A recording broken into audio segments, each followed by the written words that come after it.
எப்பா, யாருப்பா பலத்தின் மேல் பலன் அடைவாங்க? என்னப்பா இப்படி கேட்டுட்டீங்க? பழைய ஏற்பாட்டில் ஈசாக்கு என்பவர் ஜெபிக்கிறதான ஒரு மனிதர். தனக்கு பிள்ளை இல்லை என்ற பொழுதும் கூட தனக்காகவும் தன்னுடைய மனைவிக்காகவும் அவர் தேவனிடத்தில் வேண்டினதான ஒரு மனிதன். இப்படிப்பட்ட மனுஷனுடைய வாழ்க்கையில அவர் இருந்த காலகட்டத்தில் ஒரு கடுமையான பஞ்சம் வருது. அப்ப அவர் இருந்த தேசமாகிய கேரார் என்ற தேசத்தில் அவர் விதை விதைக்கிறார். ஆண்டவரே, நான் விதைக்கிறேன், இதற்கான பலன் எனக்கு நிச்சயம் வேண்டும் என்று சொல்லி அவர் விதை விதைக்கிறார். அவர் விதை விதைத்த அந்த நாட்களில் ஆண்டவர் அவருக்கு 100 மடங்கு பலன் கொடுத்தார். அப்படின்னா முழுமையான பலனை அவருக்கு தந்தாராம். அவர் வர வர அந்த விளைச்சலினால் விருத்தி அடைந்தார் என்று சொல்லப்பட்டிருக்கிறது.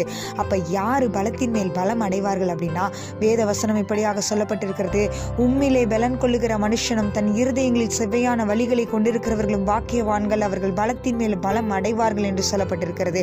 அவர்கள் அழுகையின் பள்ளத்தாக்கை உருவ நடந்து அதை நீரூற்றாக்கிக் கொள்வார்கள் என்று சொல்லப்பட்டிருக்கிறது.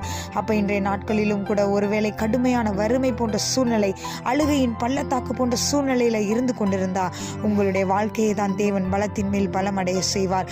வர வர விருத்தியை தர வல்லமையுள்ள தேவனாய் இருக்கிறார். உங்கள் பாடுகளின் மூலமாக தான் உங்களின் முழுமையான பலமும் வெளிப்படும், உங்களின் முழுமையான பலனும் வெளிப்படும். ஆமென்.